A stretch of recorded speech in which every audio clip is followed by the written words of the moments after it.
मैं कहता हूँ अपने टैलेंट आइडेंटिफाई करो। Yes sir. अपना पैशन आइडेंटिफाई करो। Yes sir. लेकिन मेरी कुछ ऐसी भी वीडियोस हैं, अगर आपने ध्यान से देखी होगी, जहां पर मैंने ये भी बोला है कि टैलेंट और पैशन ही सब कुछ नहीं होता है। जैसे टैलेंट और पैशन सुनते ही हमारे माइंड में क्या आता है, मैं बता देता हूँ क्या आता है। आप लोग बताना मैं सही कह रहा हूँ या गलत कह रहा हूँ। सिंगिंग आता है, डांसिंग आता है, एक्टिंग आता है, पेंटिंग आता है। और पेंटिंग भी कौन सी वाली आती है, मैं बताता हूँ आप कितने बड़े पेंटर हो। बताना मैं सही कह रहा हूँ या गलत कह रहा हूँ। आपने क्या पेंटिंग कर रखी होगी, और सबने कर रखी होगी, सारे पेंटर बैठे हैं यहाँ पे। एक ऐसे एक पेपर होता है, हाँ बताना मैं ठीक कह रहा हूँ या नहीं कह रहा हूँ।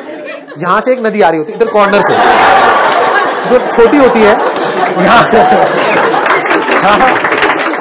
और यहाँ आते आते बड़ी हो जाती है। यहाँ कुछ पहाड़ होते हैं, वहां एक सन होता है जिसकी कुछ रेज निकल रही होती है, और इधर लेफ्ट साइड में एक पेड़ होता है, और पेड़ के ऐसे ऐसे करके कुछ ब्रांचेस होती हैं, और ऐसे ऐसे ऐसे ऐसे गोल गोल गुबा होता है, जैसे घुंघराले बाल होते हैं ऐसा कुछ। और यहाँ पे एक हट होती है ना, और हट भी ऐसी होती है जैसे इंडिया में आज तक ऐसी कोई हट देखी नहीं होगी किसी ने, लेकिन पेपर में सबकी ऐसी ही एक हट होती है। और क्या बनना है, पेंटर बनना है। मेरा टैलेंट क्या है, मेरा पैशन क्या है, पेंटर है। आप समझ गए यहाँ पे ट्रैप क्या है, क्योंकि जैसे ही मैं ऐसा कोई मैंने बहुत बार किया है, सबने किया है ना।